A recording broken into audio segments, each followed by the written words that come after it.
स्वामी विघ्नेश्वर पाद पंकजम शारदा शारदाम्भोज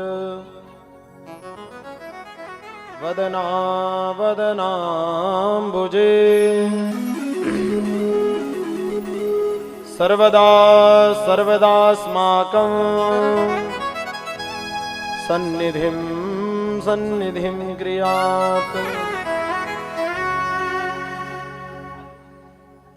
कृष्णाय वासुदेवाय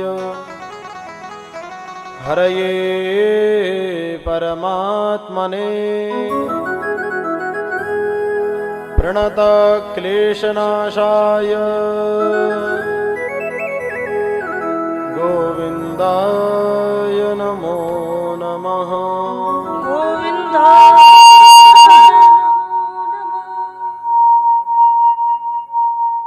नारायणं नमस्कृत्य नरं चैव नरोत्तमं देवीं सरस्वतीं व्यासं ततो जयेमुदीरयेत्।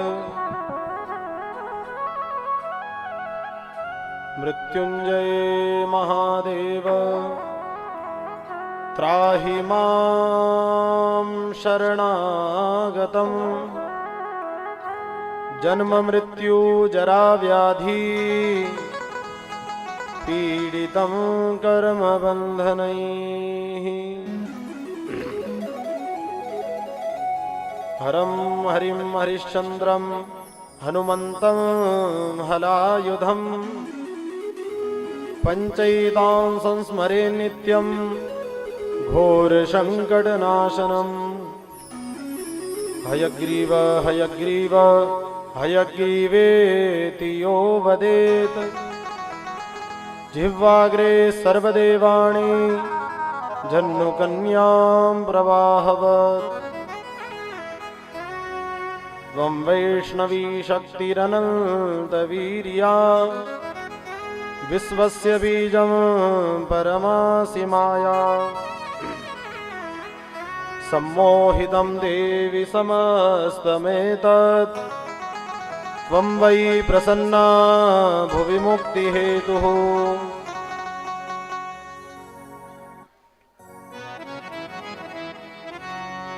भक्ति भक्त भगवंत गुरु चतुर नाम वपु एक। इनके पद वंदन करूं तो नाशहि विघ्न अनेक। नाशत विघ्न अस्ति स्वस्तरुणी कराग्र विगलत् कल्पप्रसूनाप्लुतं वस्तु प्रस्तुत वेणुनाद लहरी निर्वाण निर्व्याकुलम्। स्रस्तस्रस्त निबद्धनी विविलसद गोपी सहस्रावृतम् हस्तन्यस्तन तापवर्गमखिलोदारं किशोराकृति। पवनतनय संकटहरण मंगलमूर्तिरूप राम लखन सीता सहित हृदय बसहु सुरभूप।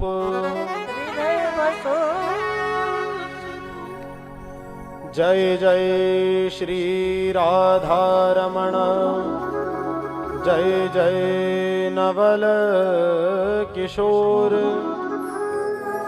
जय गोपी चित चोर प्रभु श्री जय जय माखन चोर। शिव समान दाता नहीं विपत विदारण हार। लज्जा सबकी राखियो नंदी के असवार। लज्जा सबकी राखियो शिव पार्वती के नाथ। शिव पार्वती के लाल। हरे कृष्णा कृष्ण कृष्ण हरे हरे हरे राम राम राम हरे हरे। राम राम हरे हरे हरे कृष्णा कृष्ण कृष्ण हरे हरे हरे राम राम राम हरे हरे राम राम हरे हरे श्रीमद्भागवत महापुराण की जय। कृष्ण कन्हैया लाल की जय हनुमान जी महाराज की जय। नमः पार्वती पतये हर हर हर महादेव हर जय जय श्री राधे श्याम श्याम जय जय श्री सीताराम।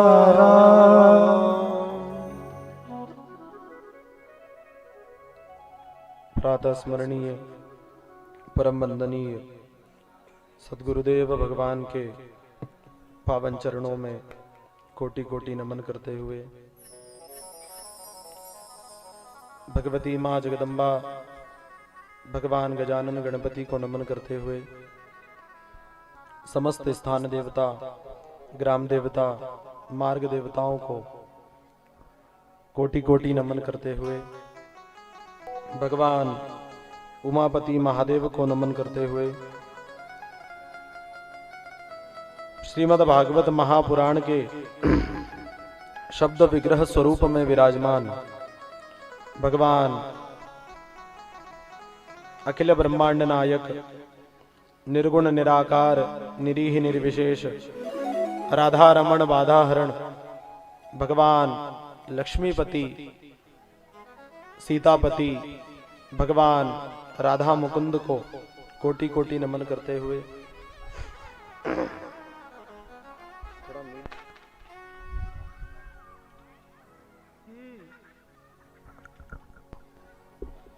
आपके हिसाब से देख लो आवाज के अंदर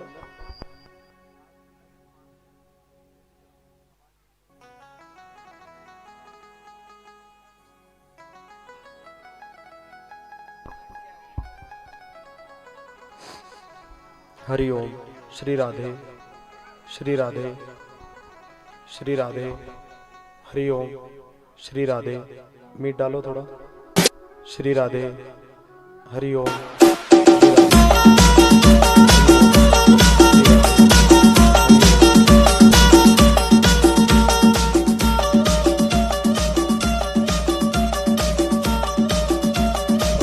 की कृपा से श्रीमद् भागवत महापुराण का यह पावन अवसर नूतन ग्रह पावन अवसर पर पाराशरिया परिवार में प्राप्त हुआ और ग्रह प्रवेश के ही पावन अवसर पर पितृ मोक्षार्थ श्रीमद् भागवत महापुराण का पारायण और उसके सहित श्रीमद् भागवत महापुराण की दिव्य कथा का सुंदर आयोजन भी पाराशरिया परिवार के द्वारा किया जा रहा है, जिसमें भगवान की कृपा से यजमान स्वरूप में विराजमान होने का पावन अवसर श्री बलराम जी दाधीच एवं उनके पूरे परिवार को प्राप्त हुआ, जिसके अंतर्गत प्रथम दिवस में श्रीमद् भागवत महापुराण की पावन कथा हम आप सभी श्रवण करने जा रहे हैं। भगवान की कथा में प्रवेश करने से पूर्व 25,000 रुपए जीते हमारे मन और वाणी को पवित्र करने हेतु कुछ क्षण भगवान का नाम संकीर्तन करें। श्रीमद् भागवत महापुराण की उसके उपरांत भगवान की कथा में हम प्रवेश करेंगे और यजमान परिवार से भी निवेदन कि वे भी कथा के प्रारंभ में आकर के कथा में विराजमान होवे सपरिवार। बोलो कृष्ण कन्हैया लाल की जय। भगवान की कथा में प्रवेश करने से पूर्व 25,000 रुपए जीते हमारे मन और वाणी को पवित्र करने हेतु कुछ क्षण भगवान का नाम संकीर्तन। श्री राधे हरि ओम।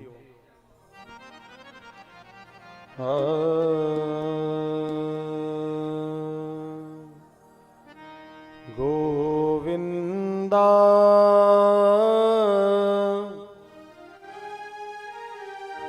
गोपाला मुरली मनोहर नंदलाला गोविंदा गोपाला मुरली मनोहर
गोपाला ओ मेरो रास रचैया गोपाला मेरो नाद नदैया नंद लाला मेरो नाग नदैया गोपाला मेरो मुरली मनोहर नंद लाला ओ मेरो मुरली मनोहर नंद लाला जय गोविंदा गोपाला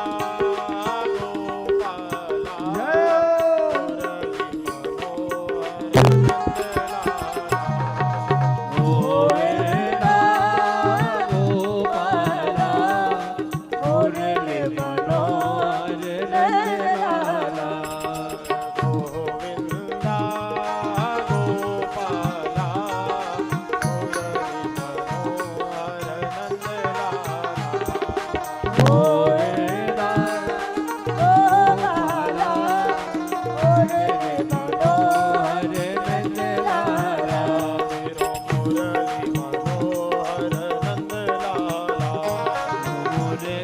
मनोहर नंद लाला गोविंदा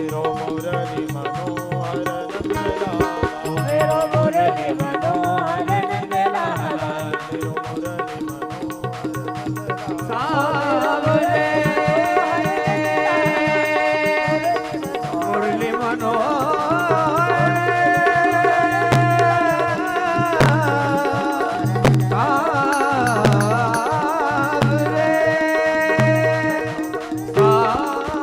मुरली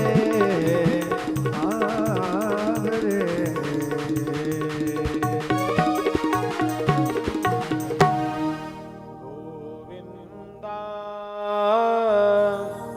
गोपाला मुरली मनोहर नंद लाला गोविंदा गोपाला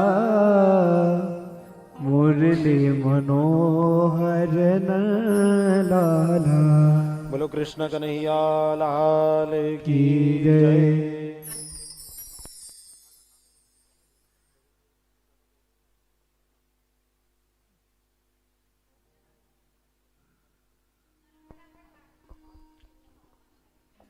परमात्मा की परम कृपा से नूतन ग्रह प्रवेश के पावन अवसर पर भगवान की पावन कथा को हम श्रवण कर रहे हैं। जीवन में धन, व्यापार, लक्ष्मी, पत्नी प्रत्येक व्यक्ति के जीवन में उसे प्राप्त हो जाती है। कहा गया है सुतदारा अरु लक्ष्मी पापी के भी हो। घर में पत्नी, धन, व्यापार ये एक पापी व्यक्ति के जीवन में भी प्राप्त हो जाता है, परंतु फिर जीवन में दुर्लभ क्या? तो कहा कि सल्त समागम हरि कथा तुलसी दुर्लभ दो सुतदारा अरु लक्ष्मी पापी के भी हो। घर में, व्यापार में धन ये प्रत्येक व्यक्ति के जीवन में प्राप्त हो जाता है, परंतु संत समागम हरि कथा तुलसी दुर्लभ दो, पर कथा में कम से कम पधारे। अभी यहां से पूर्व पिछले महीने में 19 से 27 दिसंबर श्री शिव महापुराण की कथा थी शुक्लिया में। उसके आयोजक भी हमारे दीदी यजमान स्वरूप में जो विराजमान हुए थे, महेश जी, सुलोचना जी गोस्वामी, हमारे दीदी विराजमान भी है। वहां कथा हुई, खूब जनता पधारी और समय ऐसा था 1 महीने पहले कि भैया अधिक से अधिक संख्या में पधारो और कथा का पूर्ण लाभ लो। और भगवान ने 1 महीने बाद ऐसा समय तय कर दिया कि भैया कोरोना की गाइडलाइन के अंतर्गत ही आपको किसी भी आयोजन का कार्यक्रम करना है।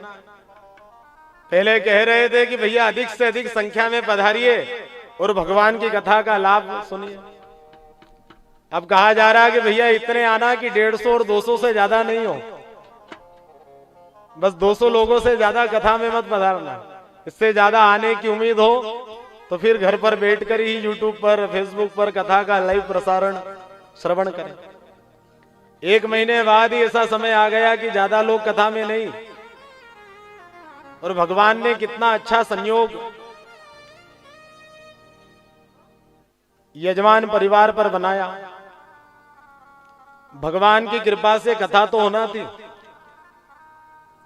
और मकान के मुहूर्त में होना था, मकान बाद में बनना प्रारंभ हुआ, परंतु भगवान द्वारकाधीश की नगरी द्वारिकापुरी में जब कथा हुई तो कथा में ही हमारे यजमान परिवार ने मन में संकल्प ले लिया था कि जब हमारे मकान का मुहूर्त होगा तो भगवान की कथा को हम करवाएंगे, भागवत महापुराण का आयोजन करेंगे। 2019 में ही संकल्प हो गए। अब महाराज कथा कहाँ होगी, तो मकान के मुहूर्त में कथा होगी। हम मकान ऐसे स्थान पर जहां पर कम घर हैं, अब कथा का आयोजन किया जाए तो यजमान परिवार का, कथा के वक्ता का, सभी के मन में ऐसा संकल्प होता है कि जितनी अधिक संख्या पधारे उतना आनंद आएगा। अब महाराज कथा में यदि अधिक संख्या नहीं हो तो आनंद नहीं आएगा, परंतु जब कथा होना है उसके ही 15 दिन पहले ऊपर से परमात्मा की कृपा से ऐसी रूपरेखा बनती है कि चाहे भैया भीड़ भाड़ में कथा करवा लो, चाहे ऐसे स्थान पर कथा करवा लो जहां पर खूब लोग आ सके, परंतु फिर भी आपको 200 से ज्यादा लोग तो बुलाने ही नहीं है। तो ये भी भगवान की कृपा है कि कथा कम लोगों में हो रही है। क्यों? कि भैया ना तो सुनने वाले को कोई संकट हो, ना कहने वाले को कोई संकट हो, क्योंकि जगह जगह बीमारी भी फैल रही है।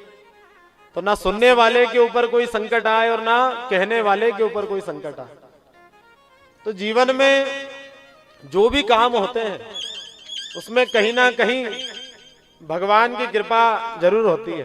देख लो सुखदेव जी महाराज भी हाजिरी लगा रहे हैं कि सत्य बात है। जीवन में जो कुछ भी होता है उसमें भगवान की कृपा जरूर होती है। कहीं कहीं भगवान हमारे बुरे के अंदर भी हमारा भला सोच लेता है। जीवन में कई घटनाएं ऐसी होती है जो में बुरी है, परंतु भगवान उस घटना में भी हमारी कृपा ढूंढ कर रखते हैं।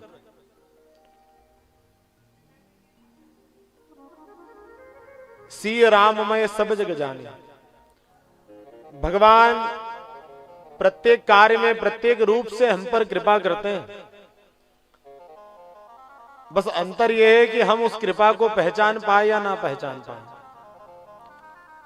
तुलसीदास बाबा काशी की पावन भूमि पर मां गंगा के पावन तट पर बैठकर रामचरितमानस की रचना कर रहे हैं और दोहे चौपाई में बड़ा सुंदर सार लिखते जा रहे हैं। और एक सुंदर चौपाई तुलसीदास बाबा ने रामचरितमानस के दिव्य ग्रंथ के मध्य वर्णित करी। सिया राममय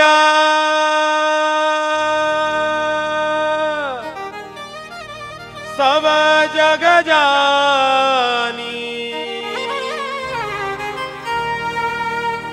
करऊं प्रणाम जोरी जुग पानी। सिया राममय सब जग जानी, करऊं प्रणाम जोरी जुग पानी। सिया राममय सब जग जानी, करऊं प्रणाम जोरी जुग पानी। तुलसीदास बाबा लिख रहे हैं सिया राममय सब जग जानी। ये सारा संसार भगवान का ही स्वरूप है।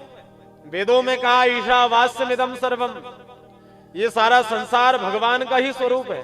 और तुलसीदास बाबा इसी बात को दोहे के रूप में, चौपाई के रूप में रामचरितमानस में वर्णन कर रहे हैं। और उसी समय महाराज एक छोटा बच्चा तुलसीदास बाबा के पास में आता है और आकर के कहता है कि बाबा, एक बेल बड़े क्रोध में इस ओर आ रहा है, एक सांड यहां पर दौड़ता हुआ आ रहा है, आप इस स्थान को छोड़ करके चले जाइए, नहीं तो वो आपके ऊपर आकर के प्रहार कर सकता है।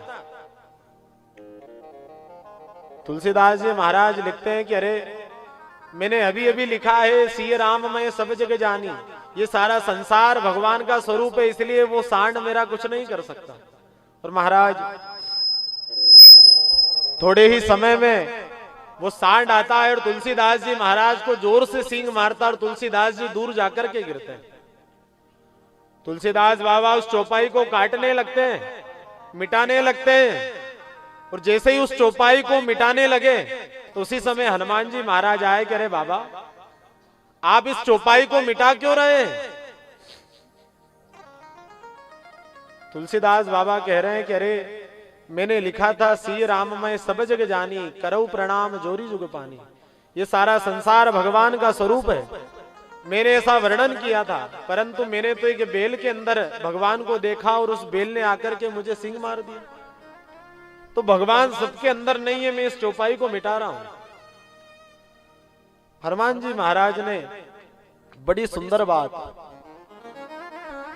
तुलसीदास बाबा को कही कि बाबा, आपको उस सांड के अंदर, उस बेल के अंदर भगवान का स्वरूप दिखा, परंतु आपको जो समझाने आया था उस समझाने वाले उस बालक के अंदर भगवान नहीं दिखा।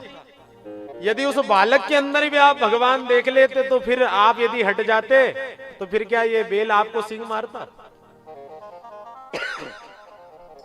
नहीं मारता। तो भगवान अनेक रूप में हमारी सहायता करने आते हैं, अनेकों रूपों में हमें यह बताने आते हैं कि भैया तू ऐसा काम कर, पर हम उसकी कृपा को, उसकी दया को समझ नहीं पाते, तो फिर हमारे साथ में फिर बुरा होता है और हम भगवान को दोष देते हैं। पर प्रत्येक कार्य में भगवान की कृपा छुपी है। यहां भी कितनी बड़ी भगवान की कृपा। सुपर कॉरिडोर पर स्काई सिटी में हमारे यजमान परिवार द्वारा श्री बलराम जी दाधीच, उनके परिवार के द्वारा भागवत महापुराण का आयोजन, और ऐसे स्थान पर महाराज परिवार का, पितरों का उद्धार तो हमारा यजमान परिवार कर रहा है, परंतु आज तक इस कॉलोनी के अंदर भी भागवत महापुराण की कथा नहीं हुई होगी। कॉलोनी का भी प्रथम में उद्धार हमारे यजमान परिवार के द्वारा ही हो रहा है, क्योंकि जहां भगवान की कथा हो उस स्थान की महिमा छोटी नहीं। भगवान महादेव भगवती पार्वती के साथ में नित्य पृथ्वी पर भ्रमण करने आते हैं, और एक स्थान पर भगवान महादेव दंडवत प्रणाम करते हैं। और जब उस स्थान पर दंडवत प्रणाम करा तो पार्वती मैया पूछती है कि हे महादेव, इस स्थान की क्या महिमा है जो आप इस स्थान पर प्रणाम कर रहे हैं? महादेव कहते हैं कि देवी, इस स्थान पर आज से 10,000 वर्ष पहले भगवान की कथा हुई थी, इसीलिए मैं इस स्थान पर प्रणाम कर रहा हूं। जिस भूमि पर 10,000 वर्ष पहले कथा हो गई, उस स्थान पर भी भगवान महादेव स्वयं दंडवत प्रणाम करते हैं, तो वो भूमि कितनी पवित्र होगी। आगे गए, एक स्थान पर महादेव पुनः प्रणाम करते हैं। पार्वती मैया कहती है कि बाबा, क्या इस स्थान पर भी भगवान की कथा हुई थी? भोलेनाथ कहते कि देवी, यहां पर भगवान की कथा नहीं हुई। पार्वती जी कहने लगी, यदि इस स्थान पर भगवान की कथा नहीं हुई तो फिर प्रभु आपने इस स्थान को प्रणाम क्यों करा? बोले देवी, पहले स्थान पर 10,000 वर्ष पहले भगवान की कथा हुई थी, पर अभी जिस स्थान पर मैंने प्रणाम करा है, आज से 10,000 वर्ष बाद इस स्थान पर मेरे राम की, मेरे कृष्ण की कथा होने वाली है। तो महाराज, जहां 10,000 वर्ष बाद भी कथा हो, उस स्थान को भी भगवान महादेव प्रणाम करते हैं। तो जिस स्थान पर भगवान की कथा हो रही हो, उस स्थान की कितनी महिमा। जहां कथा हो गई वो स्थान भी तीर्थ, जहां कथा होने वाली हो वह स्थान भी तीर्थ, और जहां कथा हो रही हो वो तीर्थ नहीं, वो महातीर्थ हो जाता है। संसार के समस्त देवी देवता उस स्थान पर विराजमान रहते हैं जिस स्थान पर भगवान का कीर्तन, भगवान की कथा होती है। क्योंकि हनुमान जी महाराज अपने भक्त को भगवान राम से मिलवा देते हैं, पर वहां छोड़ करके फिर आ जाते हैं। क्यों? बोले मैं राम से मिलवा सकता हूं पर राम के पास रहूंगा नहीं। ऐसी घटना हुई। तुलसीदास बाबा नित्य प्रातः काल उठ करके शौच आदि क्रिया के लिए जाते हैं, एक लोटा साथ में लेकर जाते हैं, और शौच आदि से निवृत्त होकर के उस लोटे में जितना जल बचता है उस जल को एक पेड़ के अंदर डाल देते हैं। दूसरे दिन जाते हैं, फिर जितना जल बचता है उस जल को एक पेड़ के अंदर डाल देते हैं। तीसरे दिन भी यही क्रिया करते हैं। एक दिन महाराज शौच इत्यादि क्रियाओं से निवृत्त हुए और लोटे के अंदर जल नहीं बचा। तुलसीदास जी महाराज उस वृक्ष के पास गए और उससे कहा कि भैया क्षमा करना, आज हम तेरे अंदर जल नहीं डाल सकते। वह वृक्ष से जब ऐसी प्रार्थना करी, उस वृक्ष के अंदर से एक भूत प्रकट हुआ, और भूत ने प्रकट होकर के तुलसीदास बाबा से कहा कि बाबा आपने आज जल दिया, कोई बात नहीं, परंतु मैं आपका कोटि कोटि धन्यवाद देता हूं कि आपने रोज इस पेड़ के अंदर थोड़ा सा जल डाला और अशुद्ध जल डाला। क्योंकि भूत प्रेत कभी अच्छा जल नहीं पी सकते, वो अशुद्ध जल ही पीते हैं। तो आपने आपका ये अशुद्ध जल यहां पर डाला और मैं उससे तृप्त हो गया। हे तुलसीदास बाबा, मैं आपके इस जल से बड़ा तृप्त हुआ हूं, आप मुझसे क्या मांगना चाहते हैं बताइए, मैं आपको सब कुछ दे दूंगा। तुलसीदास जी महाराज उस प्रेत से कहते हैं कि भैया तू यदि हमें राम से मिलवा सके तो मिलवा दे। वो प्रेत, वो भूत कहने लगा कि भैया यदि राम से मिलवाने का सामर्थ्य मेरे अंदर होता तो फिर मैं ऐसा भूत बनकर के थोड़ी घूमता। मैं राम से तो नहीं मिलवा सकता, परंतु मैं आपको बहुत सा धन, बहुत सा सोना चांदी दिलवा सकता हूं, क्योंकि मैं हजारों वर्ष से इस पेड़ के अंदर हूं। कितने ही डकैतों ने, कितने ही राजाओं ने, कितने ही अरबपति खरबपति सेठों ने इस भूमि के अंदर, इस जंगल के अंदर अनेकों स्थानों पर धन गाड़ कर रखा है। मैं सारे स्थान जानता हूं, मैं प्रत्येक स्थान आपको बता सकता हूं।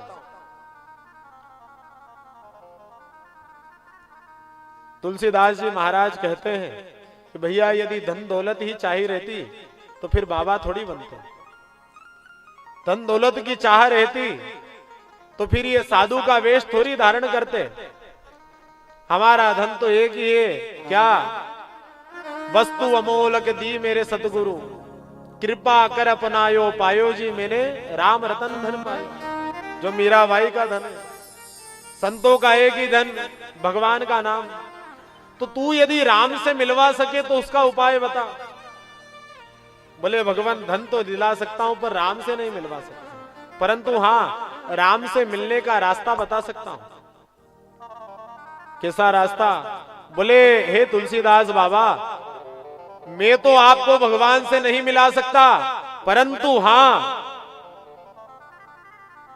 श्री हनुमान जी महाराज काशी की पावन भूमि पर नित्य राम कथा होती है, और उस राम कथा में हनुमान जी महाराज स्वयं राम कथा सुनने आते हैं।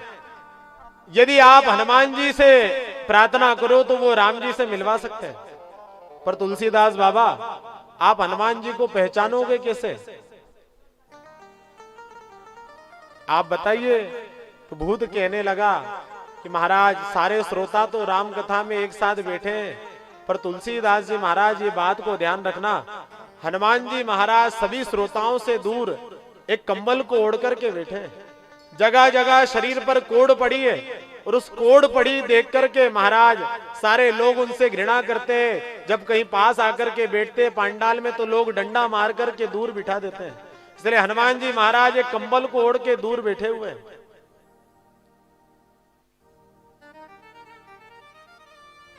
तुलसीदास बाबा उस प्रेत की बात को सुनकर के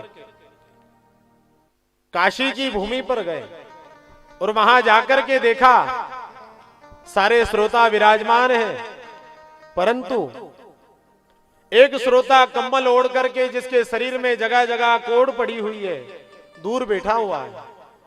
तुलसीदास जी महाराज उस श्रोता के चरण में गिर गए और चरण पकड़ लिए और कहने लगा कि हनुमान जी मैं आपको प्रणाम करता हूं। हनुमान जी भिखारी का रूप बनाकर आए, कह रहे तुम कौन हो? मैं कोई हनुमान नहीं, मुझे छोड़ दो। तुलसीदास बाबा ने पांव पकड़ लिए कि नहीं नहीं, आप ही हनुमान हो, जब तक आप मुझे राम से नहीं मिलवा दोगे मैं आपको छोड़ूंगा नहीं। पांव पकड़ लिए, चरणों में गिर गए और अंत में हनुमान जी महाराज को दर्शन देना पड़ा। हनुमान जी ने कहा कि तुलसीदास जी आपके मन की भक्ति सच्ची है, इसलिए मैं आपको भगवान से मिलाऊंगा, परंतु उसके लिए आपको कहां चलना पड़ेगा? तो चित्रकूट चलना पड़ेगा। और महाराज फिर वही हनुमान जी महाराज तुलसीदास बाबा का हाथ पकड़ करके उन्हें चित्रकूट की भूमि पर लेकर गए और फिर वहीं जाकर के राम जी से भेंट हुई। और फिर कैसी भेंट हुई? चित्रकूट के घाट पर भई सल्तन की भीड़ और तुलसीदास चंदन घिसे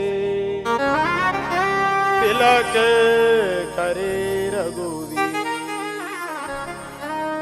हनुमान जी महाराज ने ऐसा मिलवाया, महाराज फिर तो तुलसीदास चंदन घिसे और संत महापुरुषों को तिलक करे रघुवीर। और तुलसीदास बाबा को राम जी से मिलवा करके हनुमान जी फिर जाने लग गए।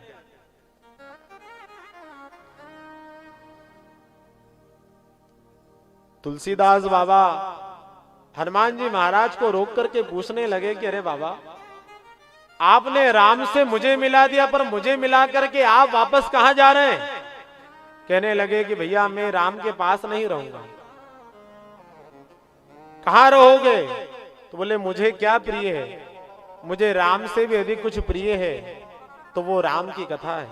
राम चरित्र सुनिबे को रसिया, मुझे कुछ प्रिय है तो राम की कथा प्रिय है। तुलसीदास बाबा कहते हैं तो क्या राम जी स्वयं प्रिय नहीं? बोले अरे वो तो प्रिय है, पर वो मुझसे दूर कहां है। राम चरित्र सुनिबे को रसिया, और राम लखन सीता तो कहां है? राम लखन सीता कहां बसे हुए? राम चरित्र सुनिबे को रसिया, राम लखन सीता मन बसिया।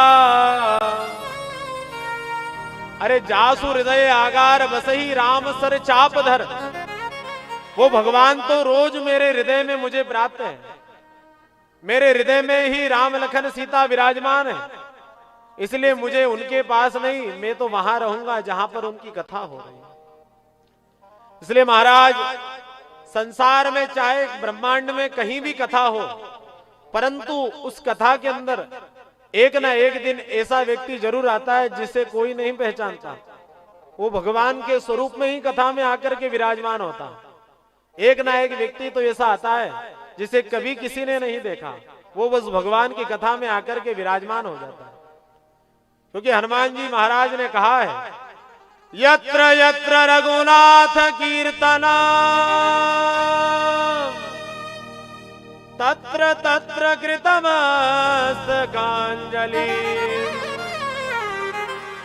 वास्ववारि परिपूर्ण लोचनम मारुतिं नमत राक्षसांत।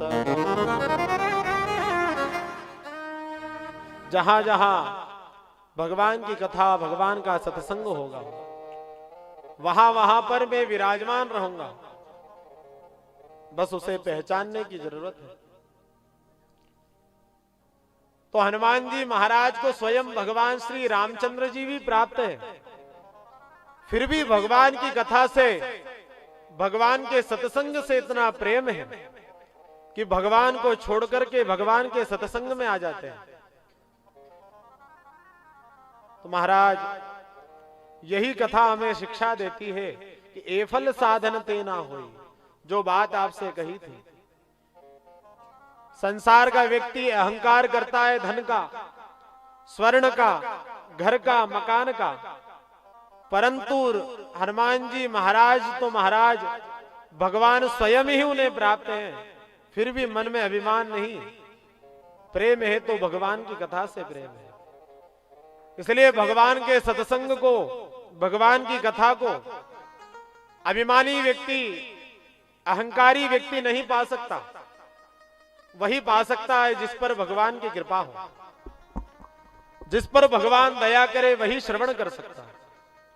तो ऐसी सुंदर कृपा आज पाराशरिया परिवार पर एवं विशेष रूप से श्रीमती रेखा बलराम जी दाधीच पूरे परिवार पर हुई है, जो भगवान की कथा में आकर विराजमान हुए, भगवान की कथा करवाने का सौभाग्य प्राप्त हुआ। श्रीमद् भागवत महापुराण की पावन कथा, और यही श्रीमद् भागवत महापुराण का प्रथम श्लोक बड़े भाव से श्रीमद् भागवत महापुराण के प्रथम श्लोक का हम सभी उच्चारण करें। सच्चिदानंद रूपाय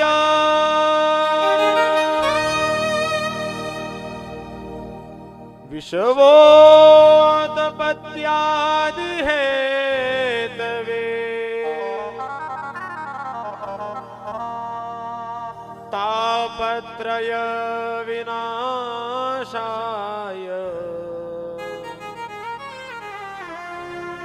श्री कृष्णाय वयं नुमः। श्री कृष्णाय वयं नुमः। श्री कृष्णाय वयं नुमः। श्रीमद् भागवत महापुराण का प्रथम श्लोक भगवान के 3 स्वरूपों का वर्णन जिसमें किया। भगवान का नाम है सच्चिदानंद, और इस सच्चिदानंद में भी भगवान के 3 नाम छुपे हुए हैं। एक नाम के अंदर भी 3 नाम भगवान के विराजमान हैं। कौन से? सत्य, चित और आनंद। पहला नाम सत्य, दूसरा चैतन्य और तीसरा आनंद। सच्चिदानंद रूपाय सबसे पहला भगवान का नाम है, और वही इस ब्रह्मांड का, संसार का सार है। और ये सत्य नाम केवल भगवान श्री कृष्ण का नहीं, ये नाम भगवती मां जगदम्बा का भी है, यह नाम भगवान उमापति महादेव का भी है, और यह नाम समस्त देवी देवताओं का है। और यही श्रीमद् भागवत महापुराण का सार भगवान का प्रथम नाम है, सच्चिदानंद नाम। और उसमें भी 3 नाम छुपे हुए, जिसमें पहला नाम सत्य है। और भैया, संसार में वास्तव में कुछ सार है तो वो सत्य ही है। भगवान को संसार में यदि कुछ प्रिय है तो वो केवल सत्य ही है। किसी व्यक्ति ने यदि भगवान के मंदिर के दर्शन नहीं करे, भगवान के सामने धूप दीप भोग नहीं लगाया, परंतु बस दिन भर सत्य का उच्चारण कर लिया, तो भगवान ऐसे व्यक्ति के ऊपर प्रसन्न है। क्योंकि भगवान को सबसे अधिक प्रिय है तो सत्य ही है। हम कई बार कहते हैं ना कि हमारे घर भगवान सत्यनारायण की कथा का आयोजन है, आप सभी को पधारना है।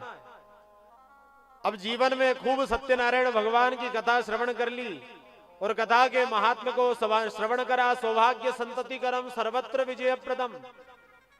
सत्यनारायण कथा स्कंद पुराण कह रही है, सौभाग्य संतति करम सर्वत्र विजय प्रदम यस्मिन कस्मिन दिने मर्त्यो भक्ति श्रद्धा समन्विता। जो व्यक्ति सुन ले उसके सौभाग्य की, संतान की वृद्धि हो जाती है,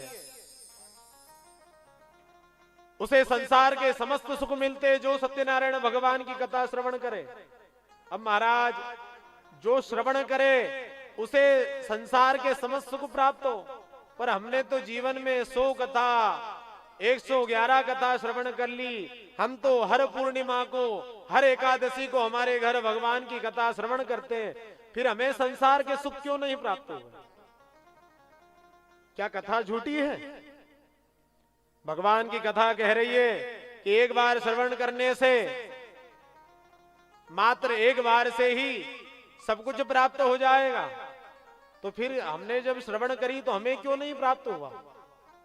तो भगवान की कथा क्या है? तो भैया सत्यनारायण भगवान की कथा जो हम श्रवण करते हैं वो तो वो कहानियां हैं। क्या कहानी?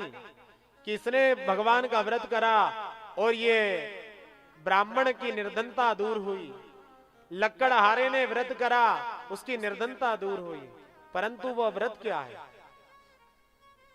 तो वह सत्यनारायण भगवान का व्रत भी यही है भैया, कि जिस दिन भगवान का व्रत करो तो चाहे 2 समय फलाहार करो, चाहे 3 समय फुलहार करो, परंतु उस दिन हमारी वाणी से झूठ नहीं निकलना चाहिए। भगवान का व्रत कहानी सुनना नहीं है, भगवान का व्रत है सत्य का धारण करना। जीवन में यदि एक दिन भी सुबह से लेकर के रात्रि काल तक आपने सत्य का उच्चारण कर लिया ना, तो उस दिन आपका सत्यनारायण व्रत हो गया। और ऐसे व्रत के लिए भैया कभी मुहूर्त मत देखना। कहा है, स्कंद पुराण वर्णन करती है, यस्मिन कस्मिन दिने मृत्यो भक्ति श्रद्धा समन्वितः। स्कंद पुराण का रेवा तट का यह पावन अध्याय हमें बता रहा है कि यस्मिन कस्मिन दिने मृत्यु, जीवन में जब अच्छा मन के अंदर भाव आ जाए तब आप भगवान के सत्संग को, भगवान की कथा को श्रवण करो, भगवान का नाम लो, इंतजार मत करो। भगवान की कथा, भगवान के सत्संग के लिए कभी समय मत ढूंढो, क्योंकि आप तो समय ढूंढ रहे हो, पर महाराज आपके हाथ में बंधी हुई वो घड़ी समय नहीं देखती। वो घड़ी भी हमें समझा रही है कि भैया ना जाने मैं तो चलूंगी, ये समय भी चलेगा, पर क्या पता इस काल के चक्र में तू आगे चल पाएगा या ना चल पाएगा। वो घड़ी हाथ में बंदी बंदी समझा रही है। टिक टिक करती घड़ी सबको यह समझाती है, अरे राम भजन कर ले रे मनवा, घड़ी बीतती जाती है। वह हाथ में बंदी घड़ी बार बार बज रही है और समझा रही है कि भैया मुझ में तो नया सेल लग जाएगा तो चली जाऊंगी, चलती रहूंगी, पर तेरा क्या होगा रे कालिया? तू एक बार तेरे सेल जब बैठ गए तो तू उठने वाला नहीं है। मेरा सेल, यदि घड़ी का सेल चला जाए महाराज, दूसरा डाल दिया तो वो चल जाएगी, पर बताइए क्या एक बार ये हमारे अंदर की आत्मा रूप सेल निकल गया, क्या दूसरा डल सकता है? फिर तो महाराज ना तो दूसरा सेल डलेगा, और वो महाराज घड़ी खराब हो जाए तो बड़े ही घर में पड़ी रहे, परंतु ये शरीर रूपी घड़ी खराब हो गई तो घर वाले रखेंगे नहीं। दोपहर में चले गए तो शाम को, और आजकल तो महाराज लोग रात भी नहीं देखते, रात्रि के समय भी ले जा करके नर्मदा किनारा भी नहीं ढूंढेंगे, जो पास में जगह दिख गई वहीं।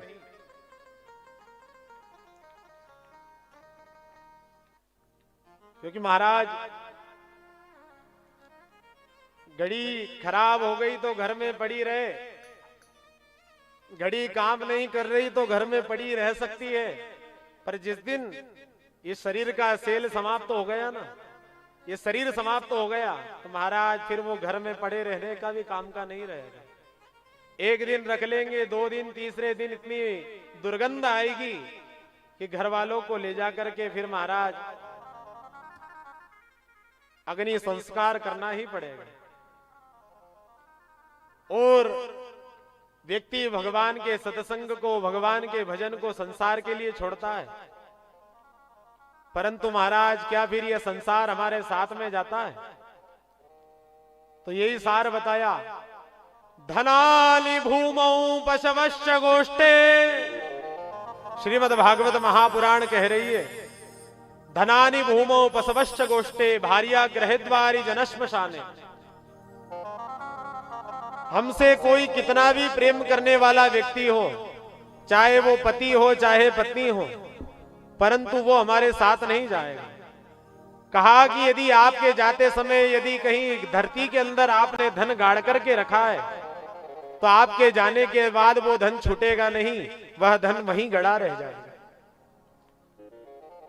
कोई आपके घर में वाहन इत्यादि है तो महाराज वो आपके साथ जलेंगे नहीं, आपके बाद आपके बेटा बेटी उसका भोग भोगेंगे। आपसे अत्यंत प्रेम करने वाली आपकी पत्नी कहां तक जाएगी? तो कहा भार्याग्रहे द्वारी जना श्मशाने। आपसे अत्यंत प्रेम करने वाली आपकी पत्नी भी यदि कहीं तक जाएगी तो केवल आपके घर के द्वार तक ही जाएगी। और पति हुआ तो पति कहां तक जाएगा? तो पति केवल शमशान घाट तक जाएगा। उसके आगे आप यदि कह दो कि मैं जाऊं तो आप भले ही जीते रहो, परंतु आपकी चिता जला लेना तो कोई तैयार नहीं होगा महाराज। एक बार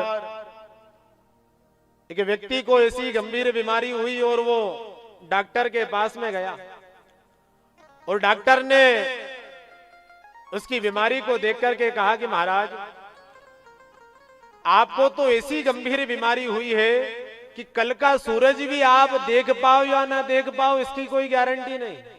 घबरा गया, घर आया और घर आकर के अपनी पत्नी से कहा कि देवी मैं वैद्य के पास में गया था और वहां से मुझे सूचना मिली है, मुझे ऐसा रोग हुआ है कि कल का सूरज भी मैं शायद ही देख पाऊं, तो क्यों ना हमने अपने जीवन के 25 वर्ष 30 वर्ष 50 वर्ष साथ में बिताए हैं, आज रात भर बैठ करके हमने जीवन में जो समय साथ में बिताया है उस समय की चर्चा कर ले, उस समय को याद कर ले। पत्नी ने कहा कि हाँ महाराज सही बात है। दोनों बैठ गए और अपने जीवन की चर्चा करते जा रहे हैं कि हमारा जब विवाह हुआ तो हम कैसी बारात लेकर आए थे, बेटा बेटी सबको याद करा, रात्रि का समय हुआ 12 बजी 1 बजी चर्चा करते करते, और महाराज जैसे ही 2 बजी पत्नी की नींद लग गई। और पत्नी की जब नींद लगी तो पति ने उठाया कि अरे कल मेरी मृत्यु होने वाली है, कल मैं मरने वाला हूं और तू आज सो रही है, चल उठ। पत्नी एक बार बैठ गई, थोड़ी देर हुई महाराज पत्नी फिर सो गई। पति ने कहा कि अरे राम राम, कल मैं मरने वाला हूं और तू आज सो रही है। पत्नी ने बड़ा सुंदर उत्तर दिया कि महाराज आप सोओगे तो कल उठोगे नहीं, पर मुझे तो सुबह उठ करके रोना भी है, तो मुझे तो सोने दो। आप सोओगे तो उठने वाले नहीं, पर मुझे तो सुबह उठ करके महाराज लोगों के सामने रोना भी है, मुझे तो आराम से सोने दो। तो आपसे अत्यंत प्रेम करने वाली पत्नी कहां तक? घर के द्वार तक। पति कहां तक? शमशान तक। कोई आपका कितना घनिष्ठ मित्र क्यों नहीं हो, वो भी जाएगा तो शमशान तक ही। और कोई कितना भी हो, महाराज कितना अपना मान लो, पर वहां जाकर के शमशान तक तो जाएंगे, पर वहां जाकर के भी घड़ी ही देखेंगे कि अरे इसको कितनी देर में जलाएंगे, हमें दूसरे काम भी है, इसे कितनी देर और लगेगी, हमें तो बाजार भी जाना है।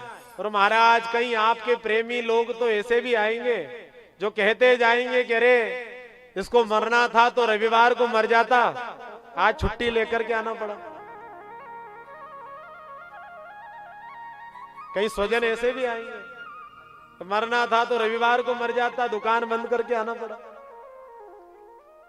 तो महाराज ना घर जाएगा, ना परिवार जाएगा, ना बेटा बेटी, फिर क्या जाएगा?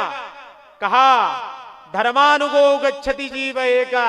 आपके द्वारा किए गए अच्छे कर्म और आपके द्वारा किए गए बुरे कर्म ही भगवान के धाम जाएंगे। अच्छे किए तो उन अच्छे कर्मों के साथ में वो अच्छे कर्म आपका हाथ पकड़ करके, जैसे एक माँ छोटे बच्चे का हाथ पकड़ती है, वो अच्छे कर्म आपका हाथ पकड़ के आपको वैकुंठ लेकर जाएंगे।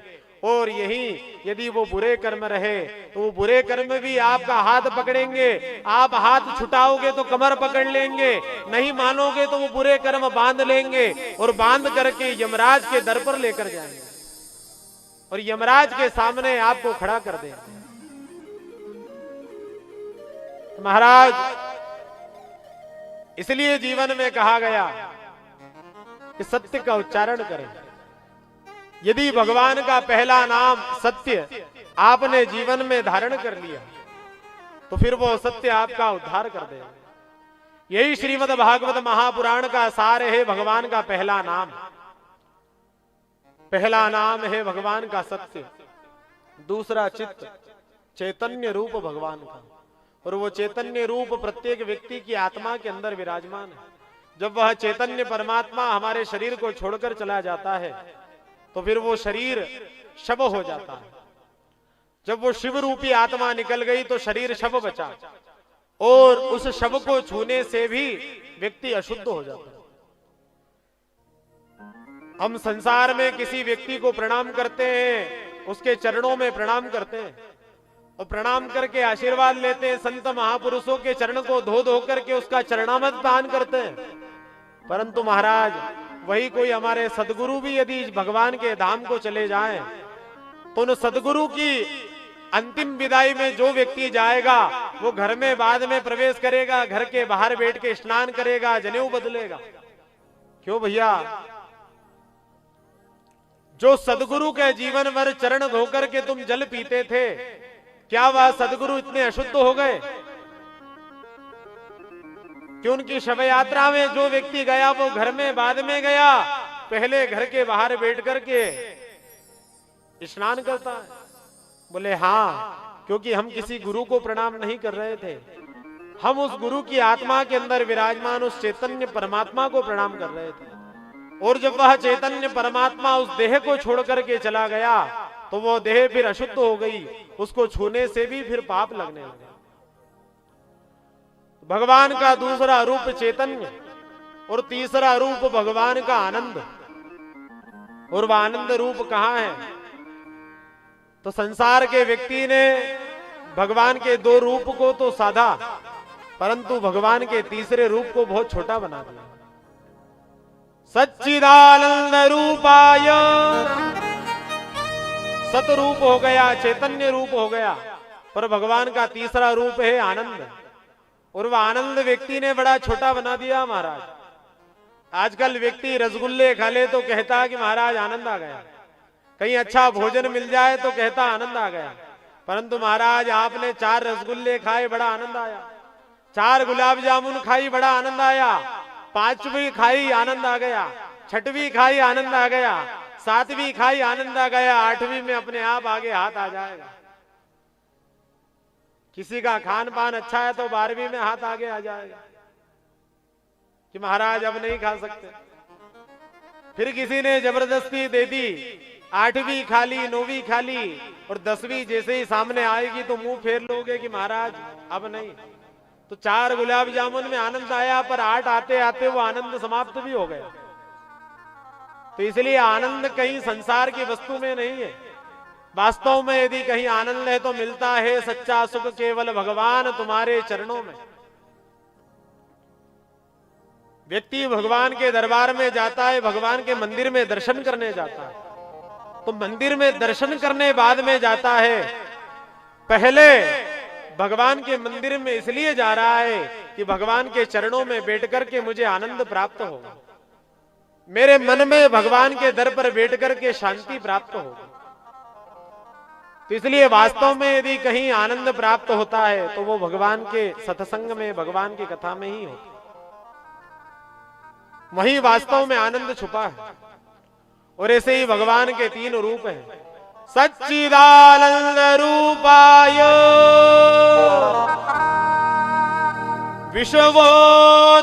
विश्वोत्पत्त्यादि हेतवे। भगवान के क्या काम है? तो विश्व स्थिति संहार कारणम सर्व कारणम। इस संसार को बनाते हैं, पालते हैं, और अंत में संसार का संहार भगवान करते हैं। और भगवान को इस संसार की कितनी चिंता है महाराज। कोई व्यक्ति चाहे कोई व्यापार, कोई काम धंधा नहीं करे, पर वह भगवान की कृपा से, श्री ठाकुर जी की कृपा से, भगवान हरिहर की कृपा से वो भूखा उठ तो सकता है, परंतु वह परमात्मा किसी व्यक्ति को भूखा सोने नहीं देता। और क्या केवल हमारी चिंता है? बोले नहीं नहीं भैया, हम तो जिस समय माँ के गर्भ में आए उसी समय से उस परमात्मा को हमारी चिंता हो गई। न था दात जाको दिया दूध, माँ को खबर है प्रभु को सबर जो करेगा, माँ को खबर है प्रभु को सबर जो करेगा। जब हमारे मुख में दांत नहीं आए थे ना, तो भगवान ने अपने आप ही मां के स्तनों में दुग्ध देकर के हमारे पेट की भूख को शांत करा। और जब महाराज उस परमात्मा को इतनी चिंता है, फिर तू आगे क्यों चिंता करता है? दांत न थे जब दूध दियो, अब दांत दिए तो अल्लाहु देही। जब दांत नहीं थे तो भगवान ने हमें दुग्ध का पान करवा करके हमारे पेट की रक्षा करी, हमारे पेट को भरा।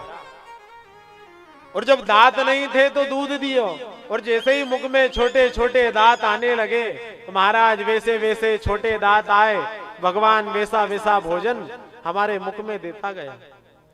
जब अच्छे दांत आ गए तो महाराज वैसा कड़क कड़क भोजन भी दांतों में आता गया।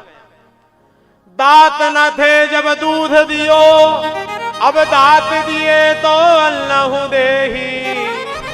और क्या केवल हमारी चिंता भगवान को है? बोले नहीं, जो जीव बसे जल में थल में, केवल हमारी नहीं, जो जीव बसे जल में थल में। क्या वो गाय कहीं भोजन के लिए कमाने जाती है? बोले नहीं भैया, किसी के दर पर जाती है, वो रोटी हमारे मुख में दे देती है। क्या वह कुत्ता कमाने जाता है? बोले नहीं, पर आजकल आदमी के ठाठ कम और कुत्ते के ज्यादा। घर का मालिक पीछे की सीट पर और कुत्ता आगे की सीट पर गाड़ी पर। तो जो जीव बसे जल में थल में, उनकी सुधि ले तो तेरी भी ले। आज की स्थिति है, जो जीव जल में थल में सबके अंदर विराजमान रहते हैं, वह परमात्मा उनकी रक्षा करता है। तो फिर उनकी सुधि ले तो तेरी भी ले। यदि उनकी सुध वह परमात्मा ले रहा है तो वो तेरी भी सुध लेगा, तेरी भी रक्षा वह परमात्मा जरूर करेगा। तो महाराज दांत न थे जब दूध दियो, दांत दिए तब अल्लाहु देही। जो जीव बसे जल में थल में, उनकी सुधि ले तो तेरी भी ले। जब उनकी सुध वह परमात्मा ले रहा है तो तेरी भी लेगा, तेरी भी रक्षा वह परमात्मा करेगा। बस तू उसे कैसे पहचान? फिर भी महाराज व्यक्ति व्यापार में ऐसा लगा रहता है कि भगवान को भूल जाता। एक सेठ जी ने जीवन भर व्यापार में ध्यान दिया और खूब बीमार होकर के अस्पताल में भर्ती हो गए। 4 दिन आईसीयू में रहकर के नेत्र खुले, और जैसे ही नेत्र खुले परिवारी जन सामने खड़े कह रहे कि देखो महाराज, ये आपका छोटा सा पोता, देखो पिताजी मैं आपका बड़ा बेटा, ये छोटी बेटी। सेठ कहता कि सबको छोड़ो, मुनीम कहाँ है? किसी को नहीं मिल रहा, मुनीम कहाँ है? मुनीम को बुलाया कि मुनीम जी आइए। सेठ जी जाते जाते भी परिवारी जने को याद नहीं कर रहे, भगवान को याद नहीं कर रहे, मुनीम जी को याद कर रहे हैं। बुलाया, मुनीम जी ने कहा कि जी सेठ जी बताइए। सेठ जी कहने लगे कि बताओ, हमारे व्यापार करने पर जो धन प्राप्त हुआ, हमारी कितनी संपत्ति, कितना धन हमारे पास में है? मुनीम जी कहने लगे सेठ जी आप चिंता मत करिए, आपकी बहुत संपत्ति है, बहुत धन है। बोले नहीं नहीं, बताओ कितना धन है, कितनी संपत्ति है? मुनीम ने कहा महाराज आपकी इतनी संपत्ति, इतना धन है कि आपकी 60 पीढ़ी भी बैठ करके खाएगी तो समाप्त नहीं होगी। सेठ जी नीचे गिर गए कि 60 तो खाएगी पर 61वीं पीढ़ी का क्या हो। तो व्यक्ति का ये मन तो कभी भराता नहीं,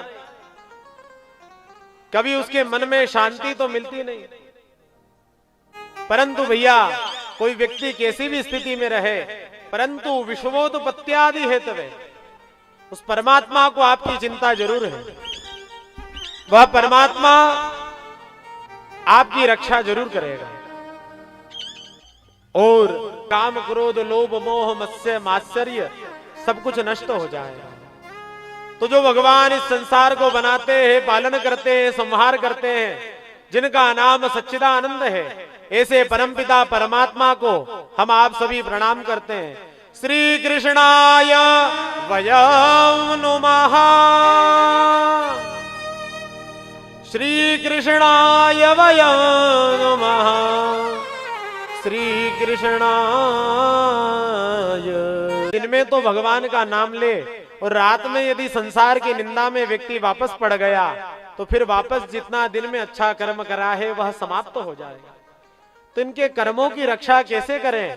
तो सायंकाल में कोई हमें भगवान की कथा सुना दे, क्योंकि जब भगवान का किसी संत का समागम होता है तो व्यक्ति अपने आप भगवान का नाम गाने लगता है, भगवान के नाम संकीर्तन करने लग जाता है।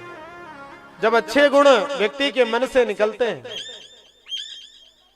जब अपनी वाणी से भगवान का नाम निकलेगा, किसी संत का समागम हो जाएगा, तो अपने आप भगवान की कृपा हमारे ऊपर होने लग जाएगी।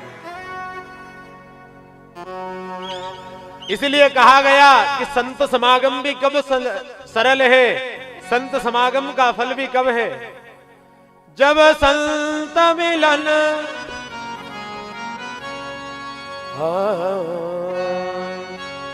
जब संत मिलन हो जाए, हो जब संत मिलन हो जाए, तेरी वाणी हरि गुण गाए, ओ तेरी वाणी हरि गुण गाए। जब संत का मिलन हो जाए तो वो कथा सत्संग भी कब सफल है?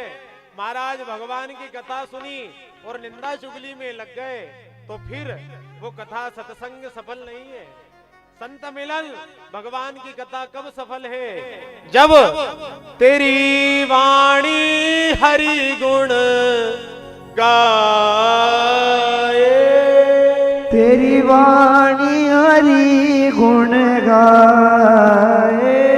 और जब सत्संग मिलकर के तेरी वाणी भगवान का नाम लेने लग जाए तो फिर भैया चिंता मत करना, तेरा रास्ता खुल गया है। अब हरि से मिलन होगा, वो अब हरि से मिलन होगा।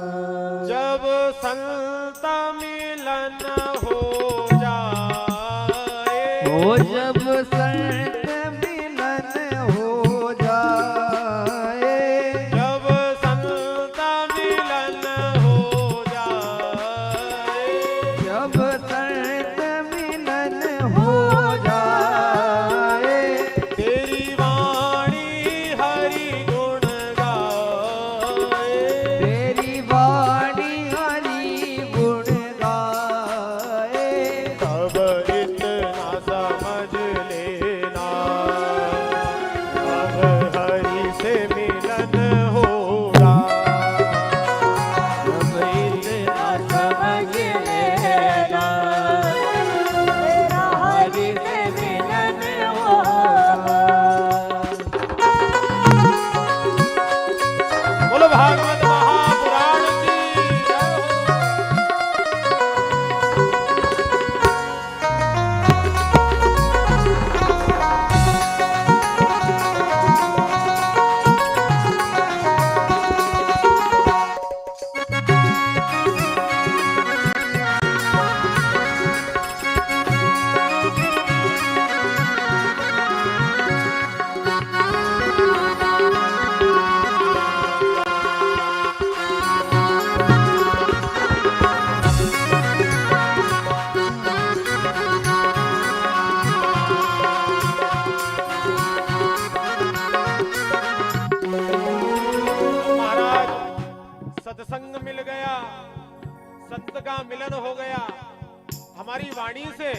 भगवान का नाम निकल गया। परंतु महाराज ध्यान से सुनिएगा, भगवान की कथा सुनने वाले का नियम क्या है? जो भी भगवान की कथा सुने, उस कथा सुनने का नियम क्या है? कैसे कथा सुनी जाए?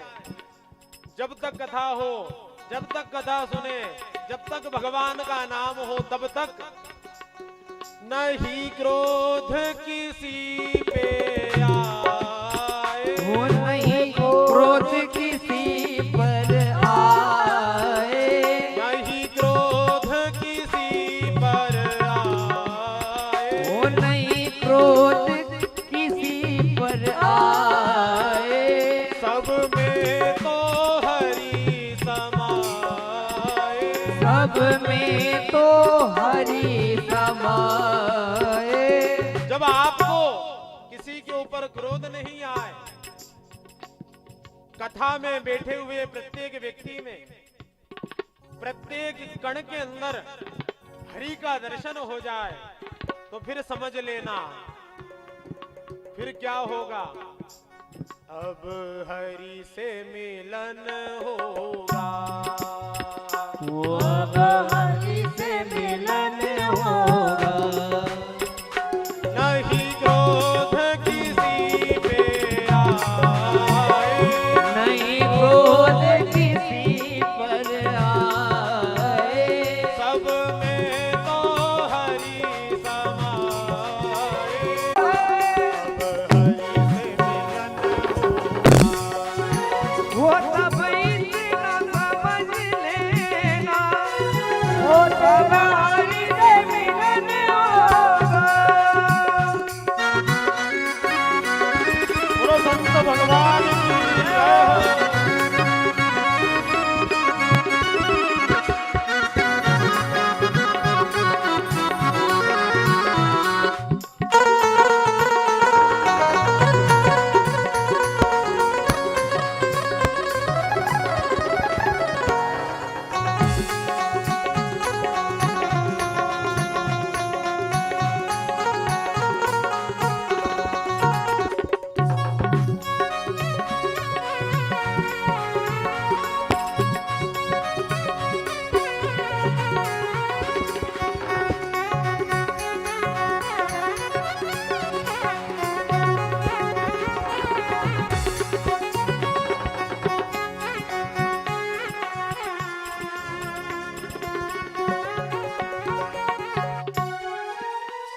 दर्शन को मन ललचाए, दर्शन को मन ललचाए, दर्शन को मन ललचाए, वो दर्शन को मन ललचाए, दिन रात याद हरि आए, दिन रात याद हरि आए, दिन रात याद हरि आए, दिन रात याद हरि आए, कोई दूजा ना मन भाए, वो कोई पूजा ना मन भाए।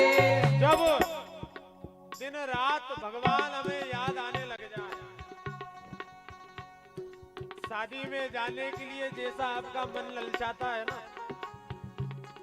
कहीं संसार में लड़ाई झगड़े देखने के लिए जैसा आपका मन ललचाता है ना, वैसा मन यदि आपका भगवान के दर्शन के लिए ललचाने लगे, भगवान की याद में ललचाने लगे, प्रत्येक व्यक्ति के अंदर यदि आपको भगवान का दर्शन होने लगे, तो भैया फिर समझ लेना अब हरि से मिलन होगा, अब हरि से मिलन होगा, दर्शन को मन ललचाए, दर्शन को मन ललचाए, दिन रात याद हरि आए, वो दिन रात याद हरि आए, कोई दूजा ना मन भाए, कोई पूजा ना मन भाए।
मिलन हो जाए।